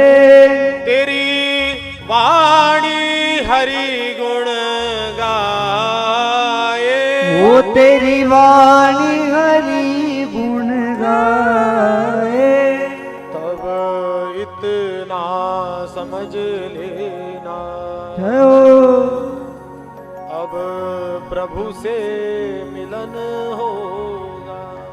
अब इतना समझ लेना तेरा प्रभु से मिलन होगा। महाराज ये नियम है और भी नियम है। कब? तो संसार के लिए तो व्यक्ति रोता है, परंतु आंखों में आंसू आए। वो आँखों में आंसू आए। आंखों में आंसू तो आए, पर किसके लिए? तो संसार के लिए नहीं, भगवान के लिए। क्योंकि भगवान के लिए निकला गया आंसू भी मोती की तरह। आंसू कितने प्रकार के गिरते हैं? तो आंसू दो प्रकार के गिरते हैं। एक आंसू धारा की तरह गिरता है और दूसरा आंसू मोती की तरह गिरता है। जो दुख का आंसू होता है, जो दुख में निकलते हैं, वो आंसू धारा की तरह गिरते हैं। और वो समुद्र के आंसू होते हैं, कैसे? तो खारे। और महाराज दूसरे आंसू जो प्रसन्नता के निकलते हैं, भगवान की याद के निकलते हैं, वो आंसू मोती की तरह होते हैं। और वो मोती की तरह गिरते हैं, वो समुद्र की तरह वो रेशा बना करके बहते नहीं है, वो मोती की तरह गिरते हैं। और वह आंसू भी मीठे होते हैं। तो महाराज संसार में व्यक्ति पानी भी पीता है तो मीठा पीता है। कहीं घर के नल में मीठा पानी नहीं आए तो घर के अंदर भी आरओ लगा लेता है, पानी मीठा ही पिएगा। तो समुद्र के जल में व्यक्ति स्नान तो कर सकता है पर पी नहीं सकता। वैसे ही संसार में व्यक्ति रह सकता है, परंतु जैसे पानी मीठा पीता है, वैसे ही उसे भगवान का नाम मीठा मीठा भगवान का नाम भी पीना पड़ेगा। तभी जैसे मीठा पानी पीकर के मन की तृप्ति होती है, वैसे ही भगवान की मधुर मीठी कथाओं को सुनकर के हमारी आत्मा की तृप्ति होती है। और कहा आंखों में आंसू आए, तो कह दिया भगवान को बिना रोए नहीं पा सकते। कबीरा हंसना दूर कर, कौन भगवान को पा सकता है? कबीरा हंसना दूर कर, कर रोने से प्रीत। कबीर कह रहा है हंसना दूर कर, कर रोने से प्रीत। क्यों? बिन रोए गिन पाइया वो प्रेम प्यारा मीत। बिना भगवान की याद में रोए भगवान का नाम भी हम कैसे पा सकते? जैसे व्यक्ति संसार के लिए रोता है, वैसे भगवान की याद में भी आंसू निकल जाए तब समझ लेना अब हरि से मिलन होगा, अब तुम्हें भगवान जरूर मिल जाएगा। पान पर लगा हुआ कत्था जब हमारे होठों पर लगता है तो होठों को लाल कर देता है, वैसे ही भगवान की कथा रूपी कथा जब हमारे हृदय पर लगता है, जब हमारे कानों के रास्ते से अंदर जाता है, तो हमारे मन को, हमारी आत्मा को लालिमा युक्त कर देता है। तो महाराज जब जीवन में संत का मिलन हो जाए तब समझ जाना अब हरि से मिलन होगा, अब आप पर भगवान की कृपा जरूर होगी। और सूत जी महाराज से समस्त ऋषि मुनि यही प्रार्थना करते हैं, भगवान अज्ञान ध्वांत विध्वंस, हे भगवान हम आपके चरणों में प्रणाम कर रहे हैं। आप कौन है? अज्ञान ध्वांत विध्वंस कोटि सूर्य समप्रभ, सूताख्या ही कथा सारम मम कर्ण रसायना। मम वर्ण रसायनम। हे भगवान, जैसे सूर्य की रोशनी संसार पर पड़ती है तो संसार का अंधकार नष्ट कर देती है, वैसे ही किसी सदगुरु की दृष्टि यदि हमारे ऊपर पड़ती है तो अपने ज्ञान रूपी प्रकाश से हमारे हृदय के अंधकार को नष्ट कर देती है। कितनी अद्भुत महिमा है गुरु की कृपा से। जिसने गुरु को पार लिया वो कैसे है, तो गुरु की कृपा किस प्रकार महाराज। तो एक संत कहते हैं कि ऐसे वैसे कैसे कैसे हो गए। बात बड़ी छोटी है परंतु सार बड़ा है। संत की कृपा, सदगुरु की कृपा में क्या है, जिन्होंने पा लिया वो ऐसे वैसे कैसे कैसे हो गए, और जिन्होंने गुरु की कृपा नहीं पाई वो कैसे कैसे ऐसे वैसे हो गए। बात छोटी है परंतु बहुत बड़ी है। जिसने गुरु की कृपा जीवन में गुरु बना लिया, जिसे किसी सच्चे संत का सानिध्य जीवन में प्राप्त कर लिया, वो ऐसे वैसे कैसे कैसे हो गए। जो ऐसे ही घूमने वाले महाराज ना जाने कैसे कैसे महान हो गए, और जिन्होंने सब कुछ था पर किसी सच्चे संत का मार्गदर्शन जीवन में नहीं मिला तो कैसे कैसे ऐसे वैसे हो गए। ऐसे कैसे ही कई धनवान ऐसे वैसे हो गए। तो गुरु की कृपा में बड़ा महत्व है। यही बात हमने श्रवण करी, टिक टिक करती घड़ी सबको यह समझ आती है। राम भजन कर ले रे मनवा, घड़ी बीतती जाती है। समझा रही है, समय समय की बात है, समय है तो कर ले। जो काम जिस समय पर होना चाहिए उस समय पर हो जाना चाहिए। जैसे तू भोजन के लिए रोज समय निकालता है, कितना भी व्यस्त रहे पर सोने के लिए समय निकालता है, वैसे कुछ समय तो भगवान के भजन के लिए भी निकाल। क्योंकि भगवान के घर में उम्र का खेल नहीं है महाराज। भगवान के धाम में किसी की उम्र नहीं लिखी जाती। हम सोचते हैं कि बुढ़ापे में भगवान का भजन करेंगे, महाराज ना जाने बुढ़ापा आ पाए या ना पाए। भगवान के धाम में उम्र का खेल नहीं है। भगवान के धाम में यदि किसी बात का परिचय है तो उम्र का नहीं, वो है श्वास का। भगवान हमारी उम्र नहीं देखते, उम्र तो हम देखते हैं और जन्मदिन मनाते हैं। भगवान के धाम में उम्र नहीं, श्वास गिनी जाती है। भगवान ने हमें श्वास गिन करके दी है, और उन श्वासों को यदि भगवान में लगा लिया, श्वासों की माला को बना करके भगवान का नाम गा लिया तो संसार से पार हो जाओगे। और यदि उन्हीं श्वासों को संसार में लगा रहने दिया तो संसार में टक जाओगे। और कितनी श्वास हम एक दिन में खर्च कर रहे हैं। 21,100 श्वासों को रोज हम ले रहे हैं।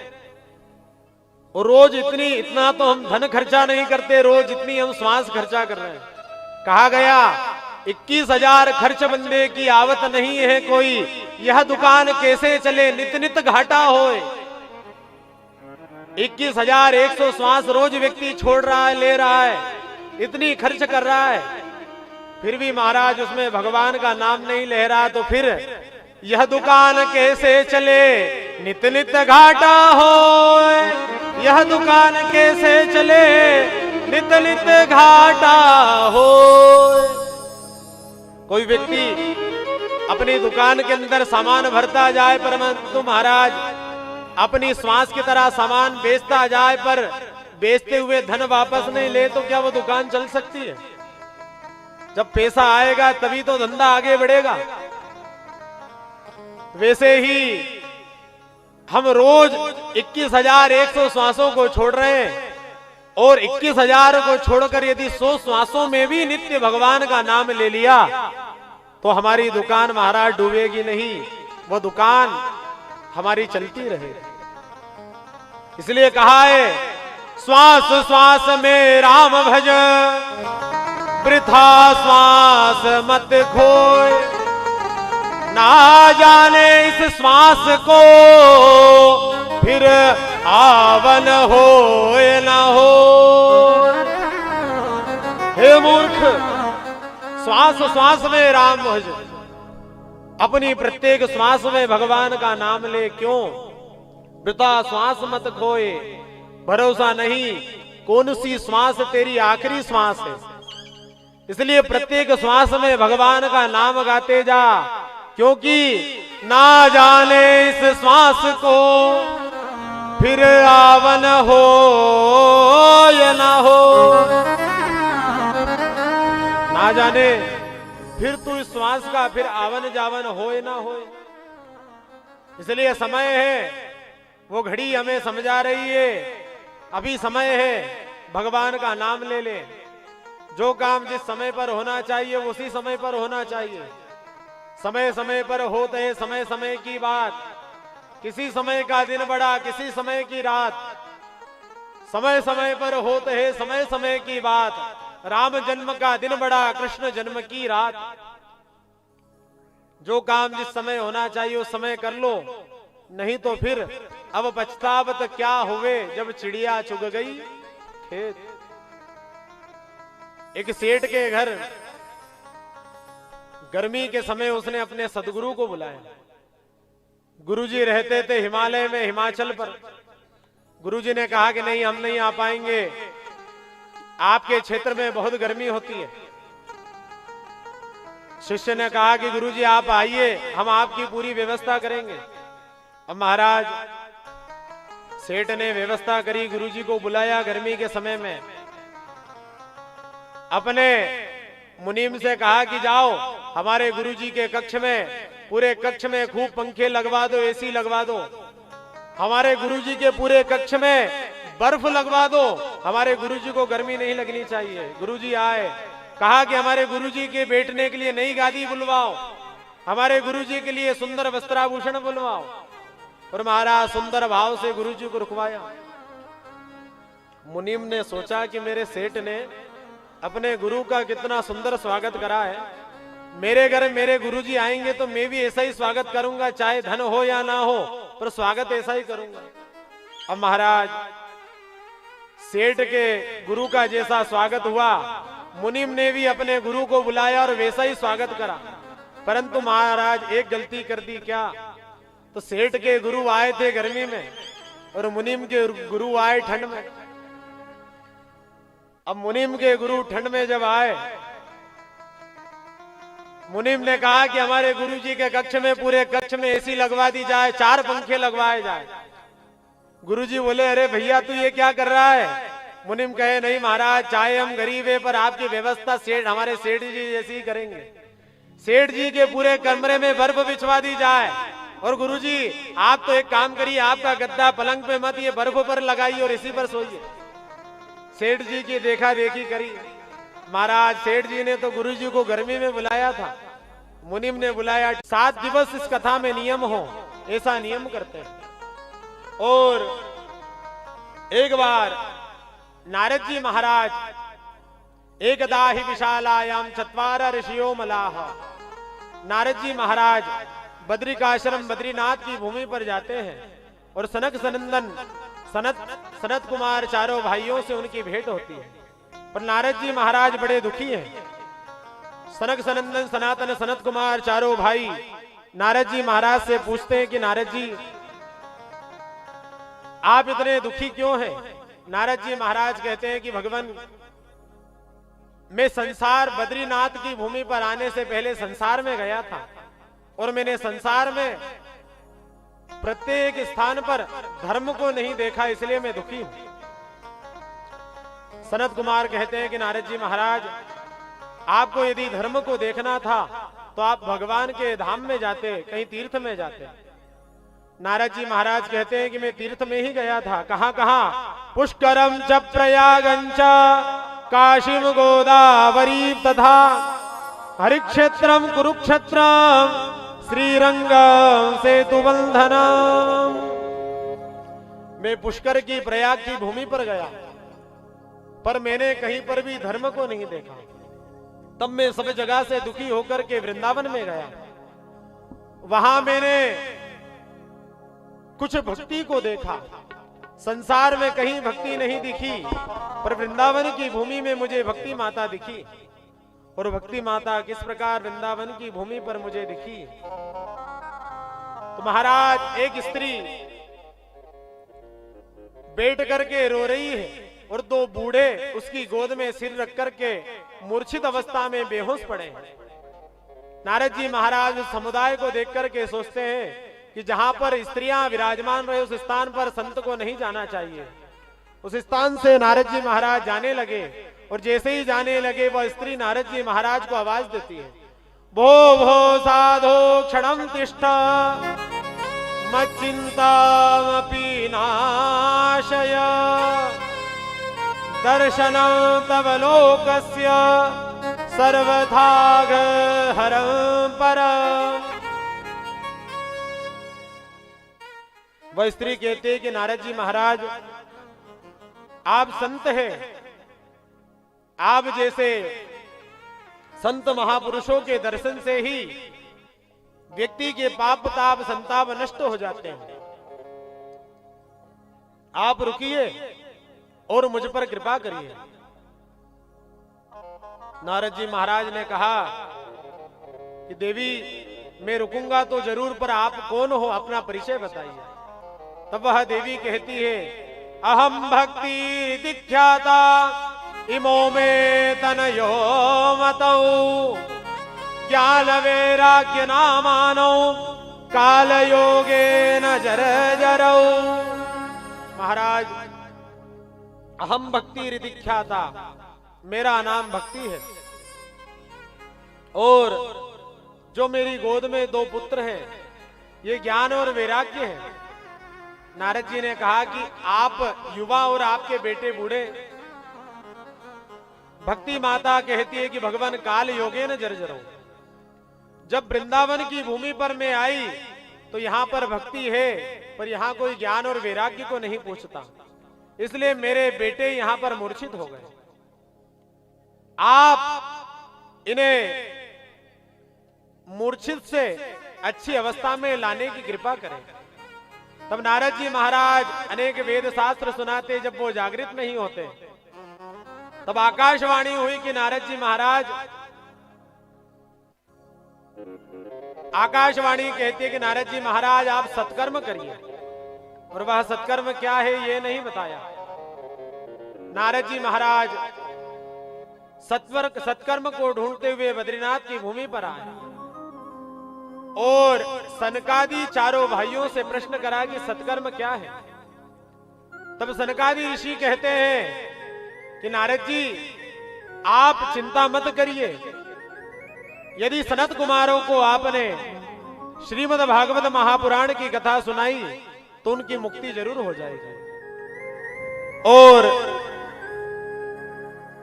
नारद जी महाराज सनत कुमारों की उस बात को मान करके हरिद्वार की भूमि पर आते हैं और हरिद्वार की भूमि पर आकर श्रीमद् भागवत महापुराण का आयोजन होता है। संत ऋषि मुनि सब आए, श्रीमद् भागवत महापुराण की कथा को श्रवण करने लगे और भक्ति माता आकर के विराजमान हुई। और जैसे ही श्रीमद् भागवत महापुराण का महात्म्य मात्र हुआ, भक्ति माता के दोनों नहीं रख सकते, तो फिर आपने क्या करा? बोले जिसने जितने पाप हमने क्या करा, तो हमने सारे पाप जाकर के बादलों में मिला दिए। बादलों से पूछा कि भैया लोगों ने गंगा के अंदर पाप धोए, गंगा ने जाकर सागर में मिलाए, सागर ने सारे पाप आपको दिए, तो क्या आपने लोगों के पापों को संभाल कर रखा? बादलों ने कहा कि भैया हम क्यों संभाल कर रखे? बोले अरे कलयुग के लोगों के पाप हैं, कलयुग के लोगों के पापों को यदि हम संभाल कर रखेंगे ना तो हम कभी सफेद नहीं रह पाएंगे, काले ही रहेंगे। फिर महाराज क्या करते हैं? फिर आपने क्या करा? बोले जिसने जितने करे उसकी छत पर उतने बरसा दिए, जिसने जितने पाप करे उसकी छत पर उतने बरसा दिए। और महाराज आज के समय में कलयुग में व्यक्ति इतना पाप कर रहा है कि केवल अब बारिश के समय श्रावण के महीने में बादल पाप नहीं बरसा रहे, इतने पाप हो रहे हैं कि कभी नवरात्रि में, कभी श्राद्ध पक्ष में, कभी ठंड के मुहूर्त में भी महाराज पानी गिर रहा है, क्योंकि इतना पाप कलयुग में हो रहा है। तो फिर गंगा के स्नान का फल क्या? तो गंगा मैया ने कहा कि बादलों में जितने पाप होते हैं वो तो बरसा देते हैं, परंतु भैया जिसने पाप किए फिर वापस जीवन में पाप नहीं किए, ऐसे व्यक्ति के पापों को मैंने मेरे पास में संभाल करके रखा। और जीवन में व्यक्ति कई बार अपने सुख के लिए भी पाप कर देता है, परंतु यदि भजन की राह पर चलो तो फिर अपने आप को मीराबाई मान लो। फिर जीवन में कितने भी कष्ट आए उन कष्टों को भोग करके फिर ही हम भगवान की कथा को सुनकर के पार पा सकते हैं। आगे चल करके आत्मदेव ब्राह्मण की कथा आएगी, जिस कथा को हम कल श्रवण करेंगे। वह आत्मदेव ब्राह्मण पुत्र के लिए रोता और पुत्र के लिए मरने जाता है। तब उसे संत समझाते हैं कि भैया जीवन में वास्तविक में ऐसी संतान तो बहुत कम लोगों को ही प्राप्त होती है जो अपने माता पिता के निमित्त श्रीमद् भागवत महापुराण, श्री शिव महापुराण, भगवान की कथाओं का आयोजन कर ले। परंतु क्या प्रत्येक व्यक्ति के घर में अच्छी संतान हो सकती है? बोले नहीं। इसलिए संसार में संतान से कभी उद्धार नहीं होता। वह ब्राह्मण नहीं मानते, तब समझाते मीरा सुत नहीं जाइयो, शिष्य न मांड्यो कोई, पर नाम राम सो रह गयो, सुनो सयाने लो। वो संत समझाते हैं ध्रुव जी ने भगवान को पाया, प्रहलाद जी ने भगवान को पाया, सब नाम जानते, पर क्या कोई ध्रुव जी के पिताजी का नाम जानता है? बोले नहीं। क्या कोई प्रहलाद के पिता का नाम जानता है? बोले हाँ जानते तो है, पर कैसे? तो अच्छे रूप में नहीं, राक्षस के रूप में, हिरण्यकश्यप। नाम किसका जानते हैं? तो ध्रुव आज भी तारे के रूप में चमक रहा है। ध्रुव ने तपस्या करी, चमक रहा है। प्रहलाद ने तपस्या करी, चमक रहा है। इसलिए यदि खुद ही भगवान का भजन करोगे, भगवान का नाम गाओगे तो जीवन में चमकोगे और अंत में भगवान के धाम को प्राप्त करोगे। तब भी वह ब्राह्मण समझा नहीं महाराज, संसार में संतान के बिना तो व्यक्ति का काम चलता नहीं। तो समझाया कि अरे संतान, मीरा सुत नहीं जाइयो, शिष्य न मांड्यो कोई। मीराबाई ने जीवन में कोई संतान को जन्म नहीं दिया। मीरा की कोई संतान नहीं। भगवान के भजन के लिए पति का भी त्याग कर दिया और संतान ही नहीं, जीवन में कोई शिष्य भी मीराबाई ने नहीं बनाया। परंतु नाम राम सो रह गयो। नाम किससे रह गया? तो राम की भक्ति से। नाम राम सो रह गयो, सुनो सयाने लो।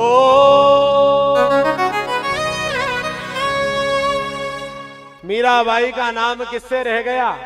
तो राम से हो गया। तो भगवान की भक्ति हो तो कैसी हो? तो मीराबाई की तरह हो। क्योंकि व्यक्ति जीवन में बुरा काम करे तो भैया शायद कोई कष्ट नहीं आए, पर जो जीवन में अच्छा काम करेगा ना तो संकट जरूर आएगा। जब जब जीवन में अच्छा काम करोगे तो संकट जरूर आएंगे। मीरा ने गिरधर गोपाल को पाया, पर क्या जीवन में संकट नहीं आया? स्वयं राणा ने ही क्या क्या भेजा मारने के लिए। जहर का प्याला राणा भेजिया, देव मीरा ने जाए।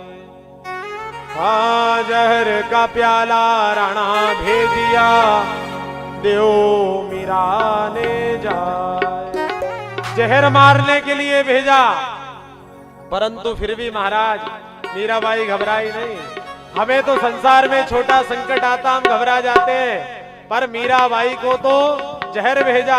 वैसे ही आप भी यदि भगवान की भक्ति की राह पर जीवन में चलो, कोई संकट आए तो मीरा की तरह उस संकट को भगवान को भोग लगा दो, और उस जहर को, उस संकट को मीराबाई की तरह भगवान का नाम लेकर के पी जाओ और कह दो मीराबाई की तरह, कर चरणामृत पी गई रे।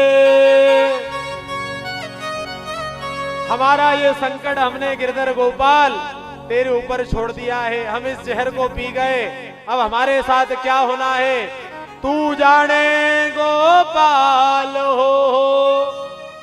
जाने नंद लाल घुंघरू। मैं तो क्या करूंगी, मैं तो केवल तेरे दर पर हाजिरी लगाऊंगी कि घुंघरू छम छमा छम छन नन नन नन बाजे रे हरि मंदिर रे माय बाई मीरा नाचे। घुंघरू छम छमा छम छन नन नन नन बाजे रे हर मंदिर रे माई मीरा नाचे रे। घुंघरू छम छमा छम छन नन नन नन नाचे रे बाजे रे हरि मंदिर रे माय बाई मीरा नाचे रे। घुंघरू छम छमा छम छन नन नन नन बाजे रे हर मंदिर रे माई मीरा नाचे रे। मीरा नाचे रे या मेरतनी नाचे रे। ओ मीरा नाचे रे या मेरतनी नाचे रे। घुंघरू घुंघरू घुंघरू छम छमा छम छन नन नन बाजे रे हरि मंदिर रे मीरा नाचे रे। ओ घुंघरू छम छमा छम छन नन नन नन बाजे रे ओ हरि मंदिर रे माई मीरा नाचे रे।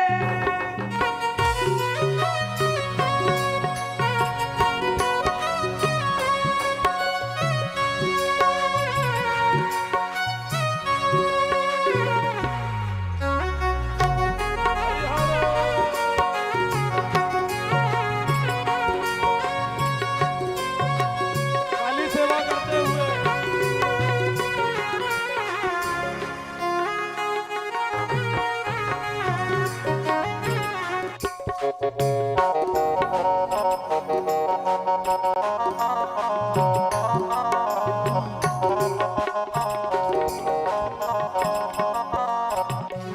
मीरा नाचे मेणते में सखिया मंदिर महा।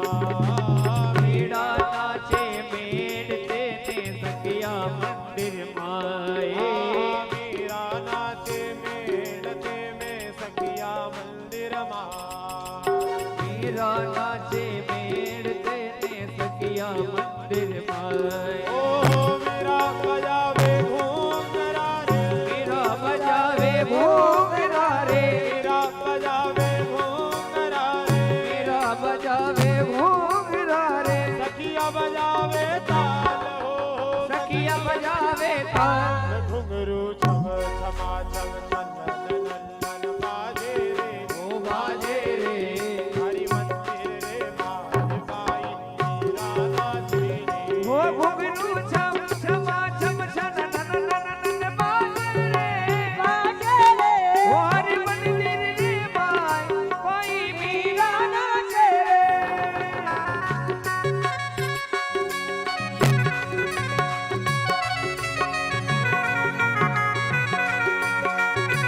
बोलो भागवत महापुराण की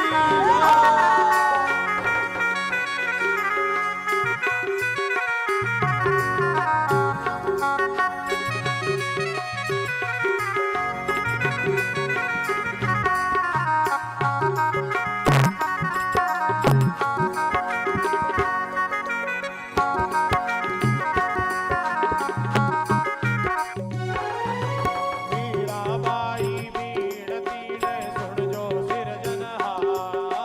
मीराबाई बीणती ने आहा मीराबाई बीणती ने सुन जो सिरजनहार।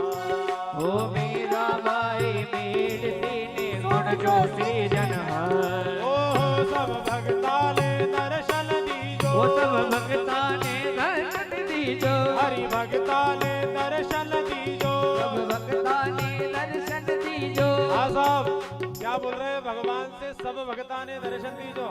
तो भक्तों को दर्शन कैसे मुंह लटका करके देंगे भगवान? ये भजन के बाद हमको आरती करना, सभी लोग खड़े हो जाएं और भगवान से प्रार्थना करें। जैसे मीरा को दर्शन दिया, जैसे नरसिंह को दर्शन दिया, वैसे पारासरिया परिवार भी प्रार्थना करे कि हमारे साथ हमारे आए हुए अतिथियों को भी दर्शन दे। कौन? हाँ हाँ, सब भक्ता ने दर्शन दीजो, अब भक्ता ने दर्शन दीजो। कौन देगा दर्शन? तो सबसे पहला भाव जहाँ से आया, द्वारिकारा नाथ महाराज, द्वारिकारा नाथ घुंघरू बाजे रे, हरि मंदिर रे माय बाई मीरा नाचे रे। वो घुंघरू छम छमा छम छनननननन बाजे रे। ओ बाजे रे, वो हरि मंदिर रे माय मीरा नाचे रे। एकली खड़ी रे मीरा बाई, एकली खड़ी हो। एकली खड़ी रे मीराबाई, एकली खड़ी। ओ मोहन आओ तो सही, गिरधर आओ तो सही। माधव राम मंदिर में मीराबाई एकली खड़ी। ओ हजाओ तो सही, गिरधर आओ तो सही। माधोरा मंदिर में मीराबाई एकली खड़ी।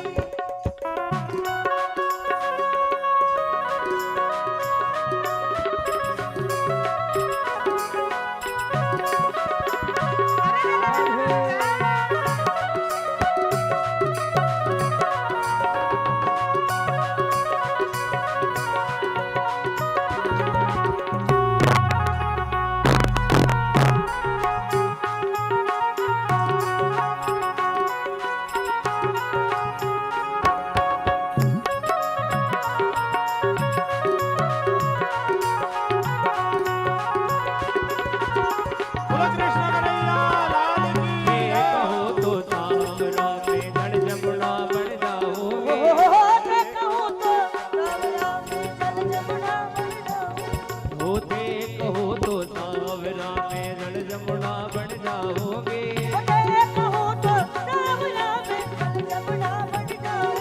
वो नावन लागे सामरो रे, लागे सावरो वो नावन लागे आनुड़ो रे, नावन लागे सावरो ओ अंगी अंगी रम जाऊं, मैं तो अंगी अंगी रम जाऊं। ओ मोहन ओ गिरधर, ओ मोहन आवो तो सही, गिरधर आवो तो सही। माधोरा मंदिर में मीराबाई एकली खड़ी। ओ मोहन आवो तो सही, गिरधर आवो तो सही। माधव राम मंदिर में मीराबाई एकली खड़ी। ओ माधोरा मंदिर में मीराबाई एकली खड़ी। वो माधव राम मंदिर में मीराबाई एकली खड़ी। ओ माधोरा मंदिर में मीराबाई एकली खड़ी। ओ ठाकुर रे मंदिर में मीराबाई एकली खड़ी। ओ ठाकुरा मंदिर में ओ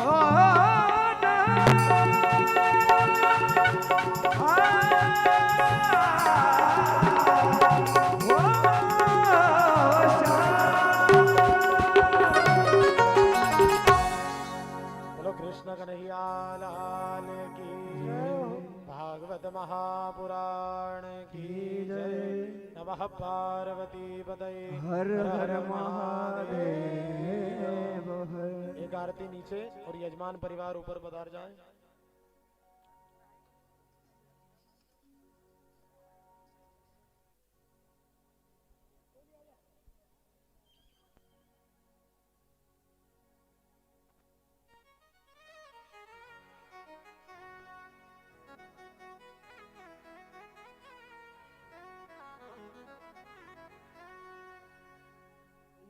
श्याम सुंदर भगवान की मंगलमय आरती। सभी अपने स्थान पर खड़े होकर प्रेम से मीठी मीठी ताली बजाते हुए आरती में सम्मिलित होकर अपने जीवन को धन्य बनाए।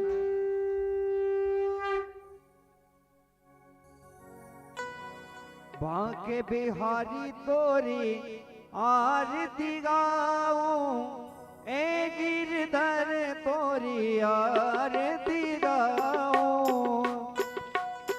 बांके बिहारी तोरी आरती गाऊं, ए गिरधर तोरी आरती गाऊं।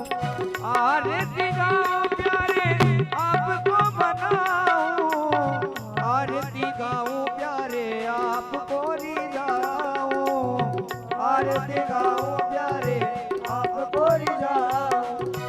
बंसी बजैया तोरी आरती गाऊं, एक गिरधर तोरी आरती गाऊं, बाके बिहारी तोरी आरती गाऊं, एक गिरधर तोरी आरती गाऊं।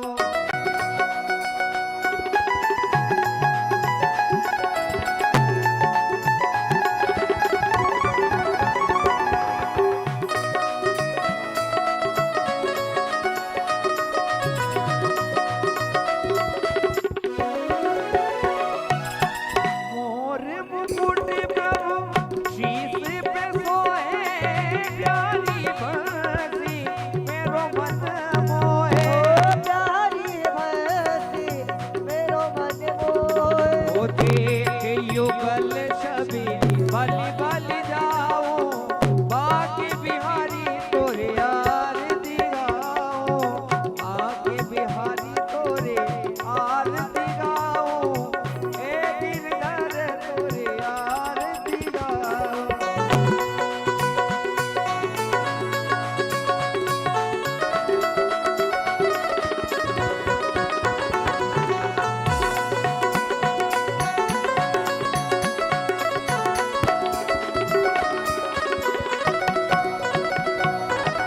चरणों से निकली गंगा प्यारी, किसने सारी दुनिया तारी। जिसने सारी दुनिया ओ हरि चरणों के दर्शन पाओ, बाके बिहारी तोरे आरती गाओ, ए गिरधर तोरे आरती गाओ, बाके बिहारी तोरे आरती गाओ।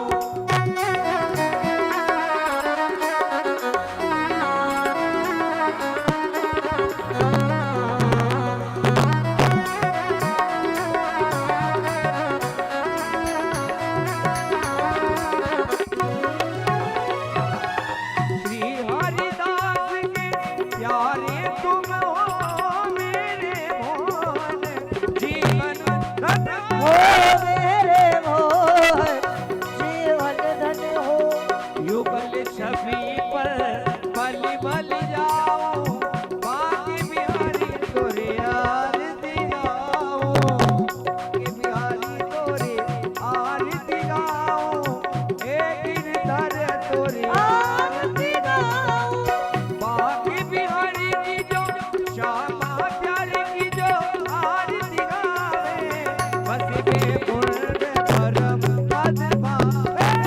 बसी में पूर्ण परम पद पावे। ओ नित उठ उठ के दर्शन पाओ, बाके बिहारी तोरी आरती गाओ, हे गिरधर तोरी आरती गाओ, बाके बिहारी तोरी आरती गाओ, कन्हैया बजैया तोरी आरती गाओ, हे गिरधर तोरी आरती गाओ, हे उछलैया तोरी आरती गाओ, कर्पूरी गौर करुणा अवतार, संसार तार भुजगेंद्र हो सदा